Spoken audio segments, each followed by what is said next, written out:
Hi. The invasions of Western Europe. I'm starting on chapter 12, with Germanic invasions. The first group I'm going to talk about, they were the Huns. They were not Germanic. The Huns came from Central Asia, in other words, Mongolia or Turkish, what is today Turkestan. And it's believed they were driven out of Central Asia. In other words, the Mongolians, who were more powerful, told them there's not room for both of us here, so the Huns left. And they threatened both the Germans and the Romans.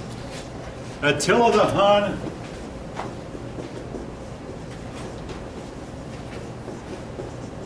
goes down in history as one of the most evil men who ever lived. He was their leader. Now, eventually, the Huns settled in what is today Hungary. The Hungarian people have some resemblance to the ancient Mongolians, but they settled in what is today Hungary.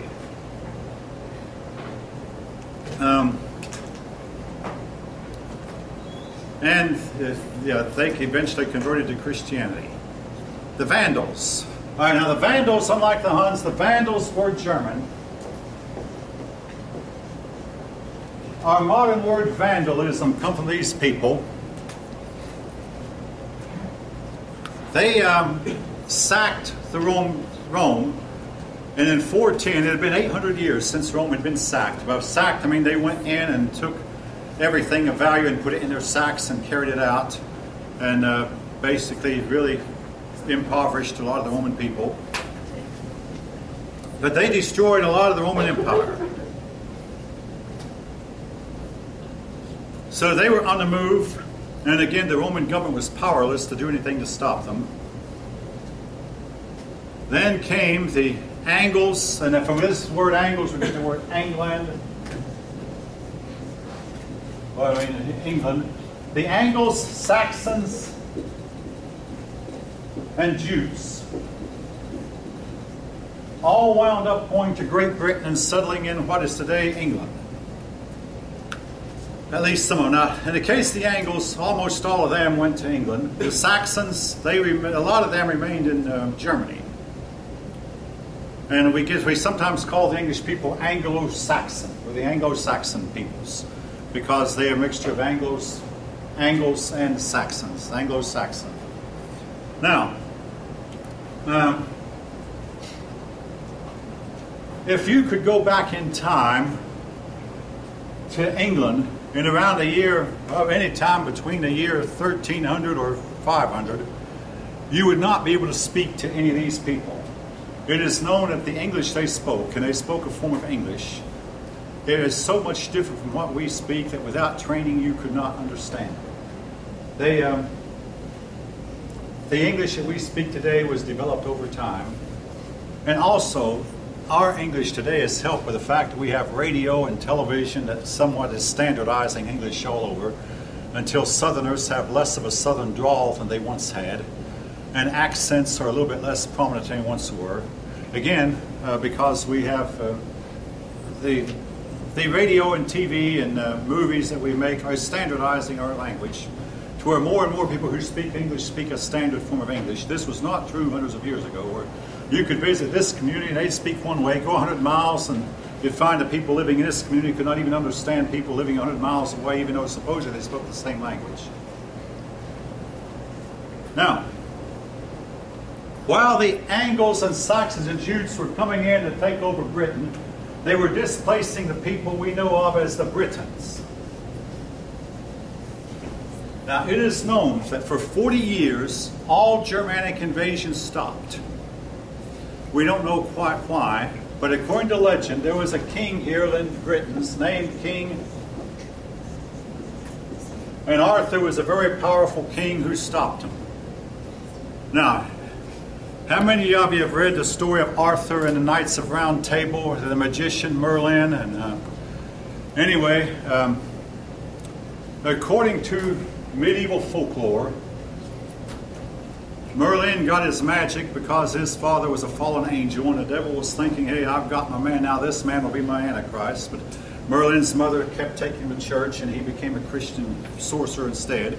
But he had some unusual powers because of his otherworldly ancestors. Now, this is the last time, supposedly in history, that this is supposed to have happened. But anyway, Merlin placed a sword. When England's last king died, Merlin placed a sword in a stone and said, whoever can pull this sword will be the next king. Anyhow, you know the story, know that Arthur pulled it unaware that it was magic and became the most famous king England ever had. You can believe about it what you want to, but I want to reiterate, folk, all your ancient peoples began their stories, their histories, with stories like this. No exceptions. All ancient peoples began their histories with stories that today we call supernatural, or events that we might call magic, or beings from the spirit world visiting and intervening in human affairs. There's no exceptions. Anyway, for a time the Britons were able to stop the Germanic invasions. Then the Germanic invasions came again in full force. And the Britons were forced to flee to a place in France called Brittany, and their descendants are still there. Or some of them fled to Wales, and they became the Welsh. Their descendants are still there. The Welsh, the Britons. Now, the Queen of England claims to be descended from Cerdic, who was one of the Anglo-Saxons chieftains who came over and attacked England and set up his kingdom in the land of England. Now, there were the Goths. Now, the Goths, they were Germanic. There were two groups, the Visigoths and the Ostrogoths. The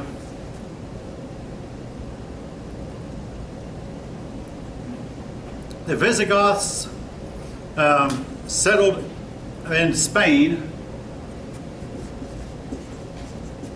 The Ostrogoths settled in Italy.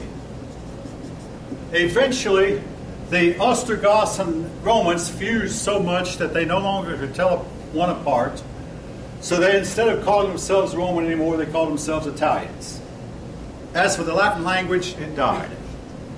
Latin ceased to be spoken, and instead they spoke a new language called Italian. Now, the church tried hard to keep the Latin language alive, but it died.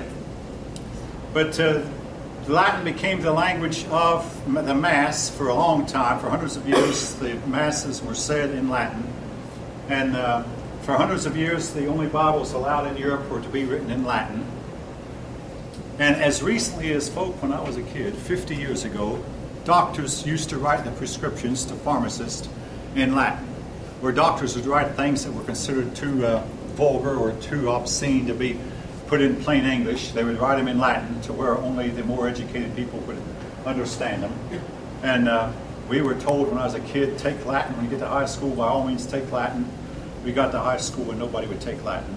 So the Latin language is more dead than it was.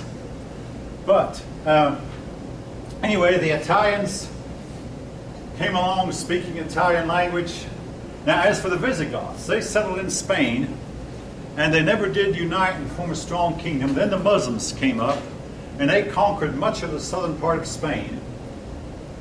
And the Spanish were to spend 800 years trying to drive them out. The Spanish finally did drive them out in 1492.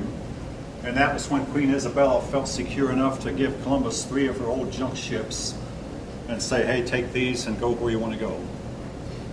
And they were so bad that Columbus had to stop the Canary Islands to repair some of them. Well, I actually think he had to repair all 3 of them because they simply would not stand up to the long trip across the Atlantic. Anyway, Spain taken over by the Visigoths. You had 2 big language families that came about in Europe, the Germanic and Latin. Latin, the language family, involves Spanish, Portuguese, and French, among others. Germanic involves German and, yes, English. English is considered a Germanic language, and if you ever take German, you'll know why. A lot of German words. Anyone who goes to Germany will not be able to understand the Germans without a lot of training, because the words are a lot alike. And for an English-speaking person, German is a little bit easy to learn, but it still takes a lot of training. And for a German-speaking person, English is easy to learn because English is a derivative of German, a Germanic language. All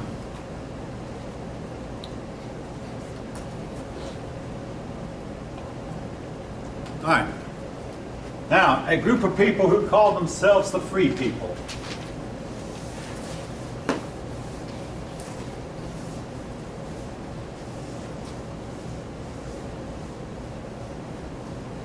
The Franks.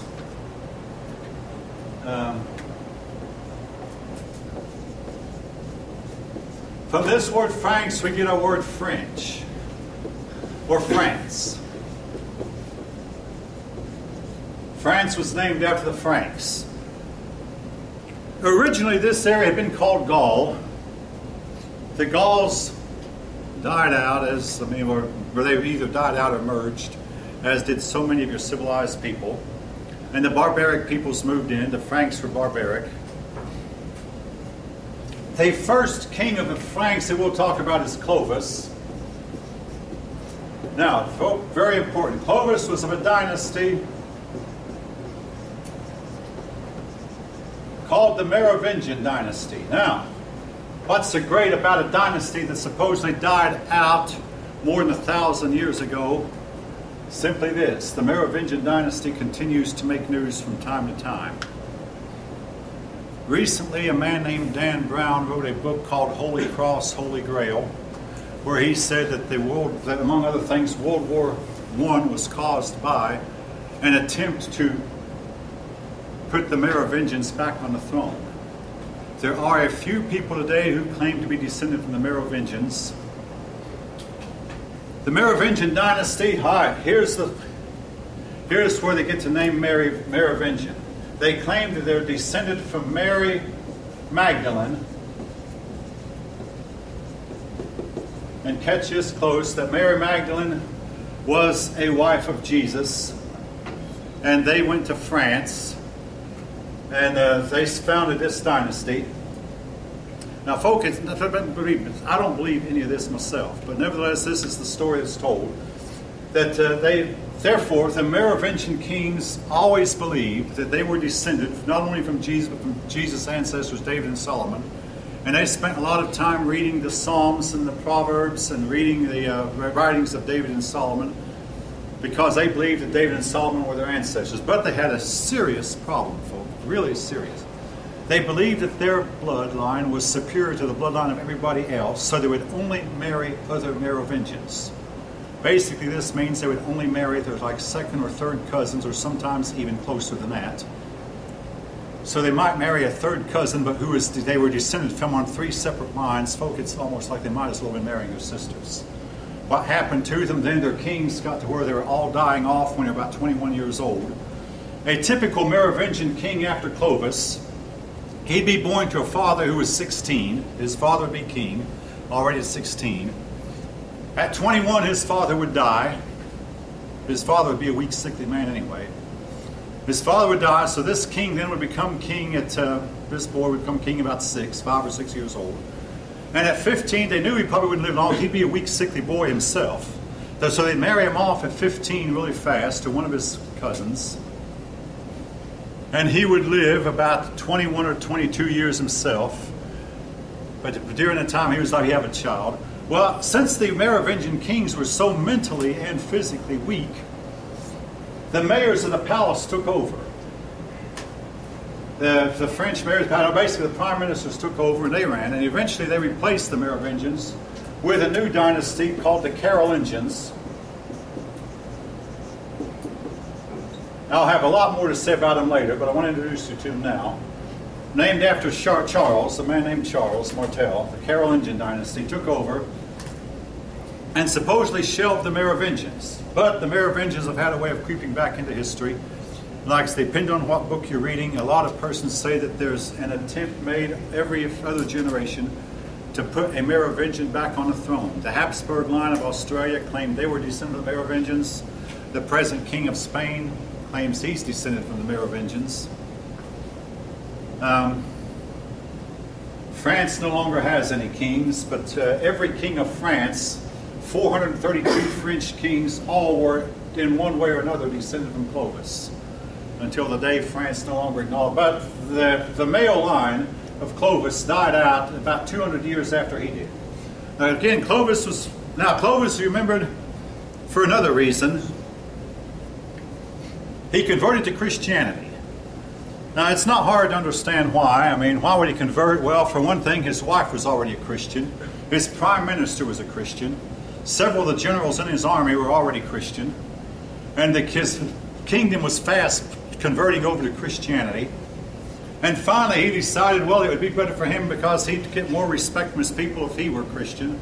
So he abandoned the pagan religion of his ancestors and became a Christian. And you might ask, knew he was descended from King David, how come he wasn't a Christian in the first place? And folks, I can't answer that, except to say I really doubt that he was descended from David and Solomon.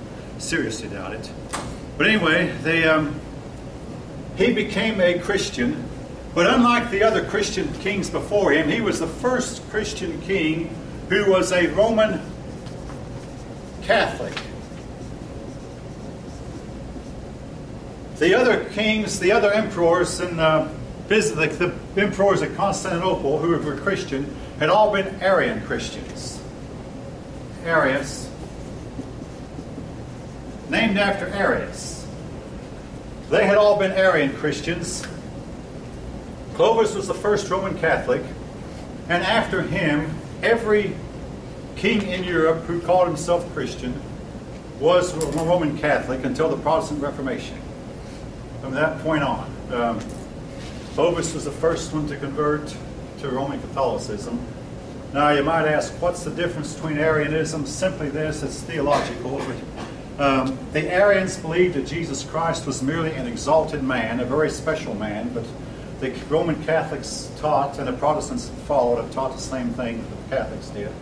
The Catholics said that Jesus Christ was fully God and fully human, both completely God, totally God, had always existed with the Father, that he was fully God and fully man. Arianism almost took the day for a while. Like I said, the emperors, the Byzantine emperors ruling Constantinople were Arian, and Arian at one time was a majority. Today, you hardly find it among Christianity at all. It died out and stayed dead. But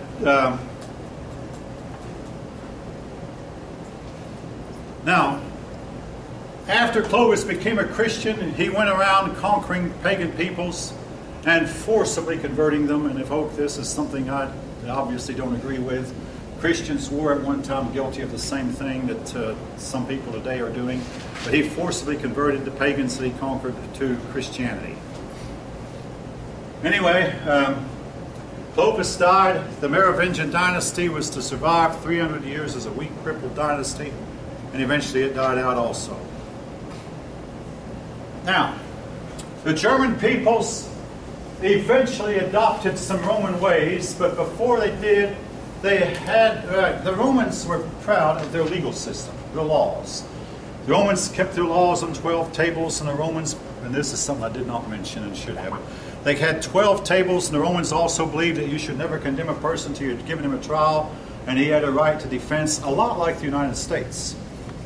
The Romans also believed that there was such a thing as basic human rights.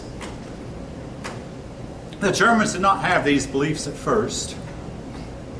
Under the German justice system, if you wronged someone, you could expect that person's family to come after you and seek vengeance on you for the wrong you've done. So in other words, if I, as a member of the Cunningham family, hurt a member of the Montgomery family, I could expect the Montgomery family to come and demand my hide, basically. Now, I say this because I've studied the Cunningham history in Scotland, and the Cunningham family became embroiled in a controversy with the Montgomery family that was to run down through the generations. What this led to, folk, was a whole lot of family feuds, and the most famous being the family feud between the Montagues and Capulets, as told in Romeo and Juliet. Any of you had to read it in high school, Romeo and Juliet? The Montagues, and after a few generations, the people who were still fighting had no idea what had started the fight. The most famous of these family feuds in American history is the family feud between the Hatfields and McCoys. That lasted about 3 or 4 generations, and it resulted in a bunch of Hatfields and McCoys being killed. Now today, every year, the Hatfields and McCoys will get together and throw a big party, and they'll reminisce about their old fights, but there's no animosity between the two families. They've made peace, permanent peace, and nobody blames the other. It's just the fighting is over. But when it went on, it killed a bunch of men on both sides, maybe women too. But anyway, this would oftentimes lead to family feuds. We go down through generations. Well, the Romans said, no, if somebody is wronged, it's up to the state to come after them and not up to their family. We must let, in other words, if somebody steals from somebody else, that's a matter for the state to handle. If somebody kills somebody, no, that's for the state to handle. Eventually, the Germans caught on and began to adopt the Roman system more and more. Instead of revenge, they replaced it with a wehrgeld. I wrote that in cursive because it's a foreign word. The wehrgeld was a fine that would be levied by a judge. In other words, if the judge decided, yeah, you did this person wrong, so you owe them, and you owe the state and you owe the family a fine, similar to what we do in our lawsuits, that would take care of the offense, supposedly. Another thing they had was compurgation.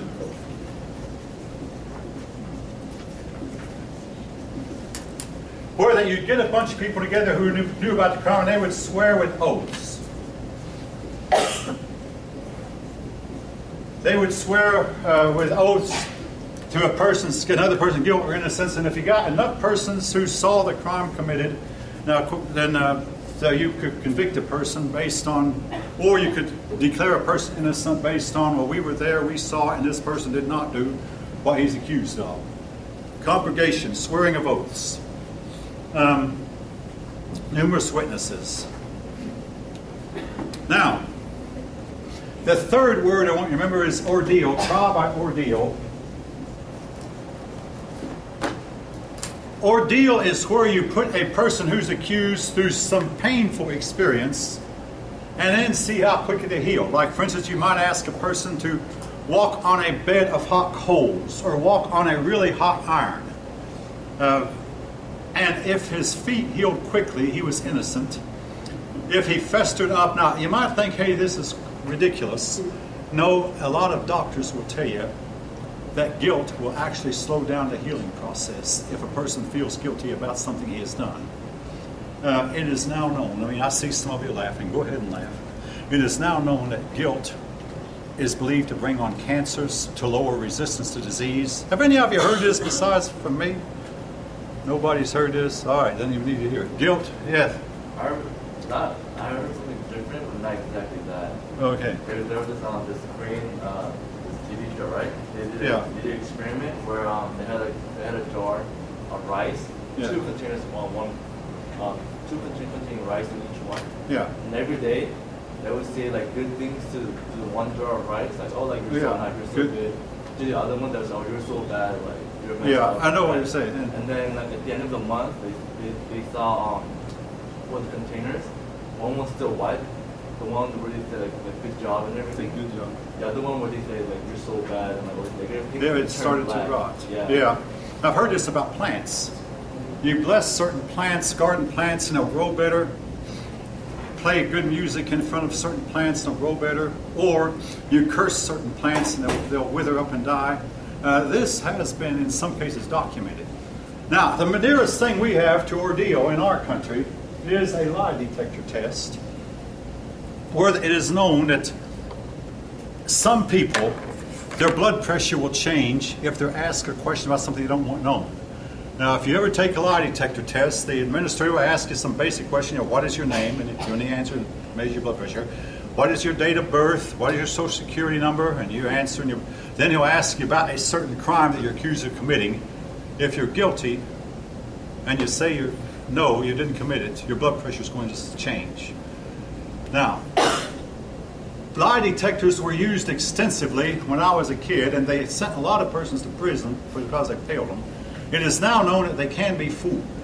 Number one, you can lie awake for 40 hours before taking a test, and this will guarantee that your body will be so tired out that your blood pressure will not rise.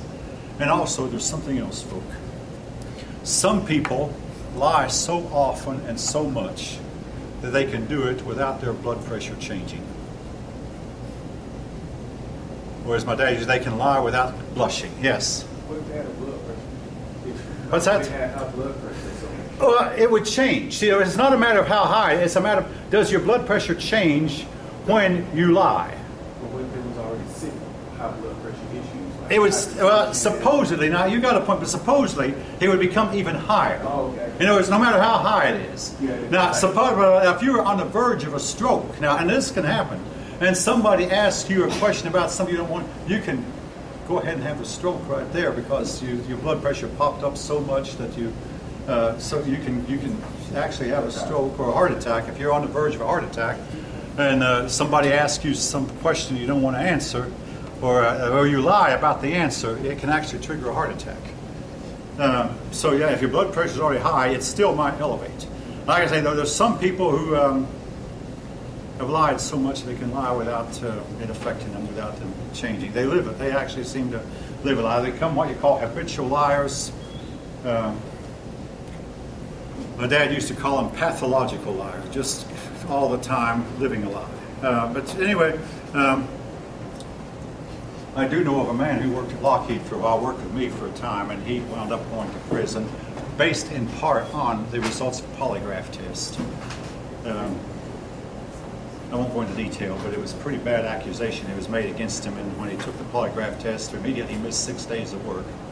But my boss said, well, he calls in every day. I finally called him, and he didn't want to talk to me. He came back, would never tell me what happened. I later learned he went to prison for a crime he was accused of that he might very well have committed, even though he denied that he'd done it, but he might have very well have. The court convicted him anyway. All right.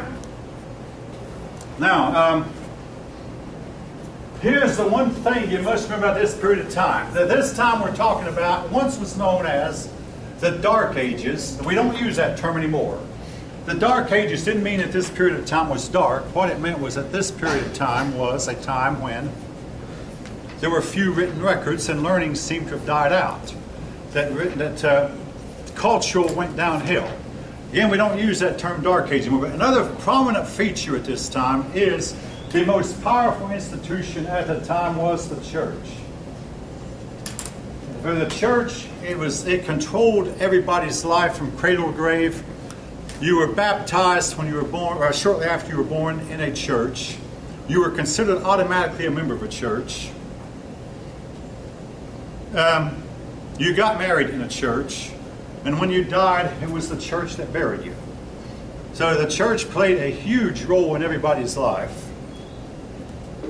The church wound up patterning itself after the Roman government, and they wound up taking over a lot of functions that had once been performed by the state, and some of this still goes on. A lot of weddings today still occur in a church. Now, before the church took over the function of performing marriage ceremonies, you'd get married and you'd have a wedding that was performed by a state. Some state-appointed official or magistrate would perform your wedding. Well, as the Roman Empire declined, the church took over and they began performing weddings, and you were considered married if a priest had pronounced you man and wife. Now, the church was organized based on, at the bottom were the priest. He was the head of a parish. Above the priest were bishops. He was head of a bishopric. And it was what we might today call a county or even maybe a state. And eventually, now there became archbishop and cardinals. That was to come later. But at the head of the top of them all was the Pope. Now, our present Pope wants to remind us, he said, I'm going to make sure everybody knows that in addition to being Pope, I'm also Bishop of Rome.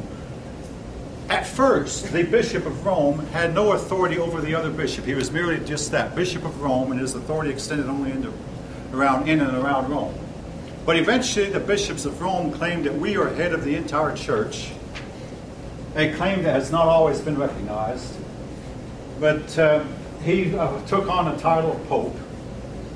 And the big issue is who was the first Pope, and it's hard to tell. Some say it was Pope Leo, others say Gregory the Great. But they took on powers that had once been taken on by local magistrates. Now, I am simply out of time, but next time I want to take up with another one of the greatest popes of all time, Pope Gregory the Great. I want to say about Gregory the Great. He instituted the calendar that we're using. I'll say that. Gregory the Great. I'll write his name down. Pope Gregory instituted the calendar that we still use. But also, he was such a good man, and it's been said if all the popes had been as good as he was, there would have been no Protestant Reformation, and everybody today would be Catholic. Every Christian today, every Christian would be Catholic. There would have been no schism, no split between East and West. There would be no Orthodox Catholic Church. There would be no Baptist Church. We'd all be still under one church if every pope had been as good as he was. But he's called Gregory the Great because, well, perhaps he was a great one.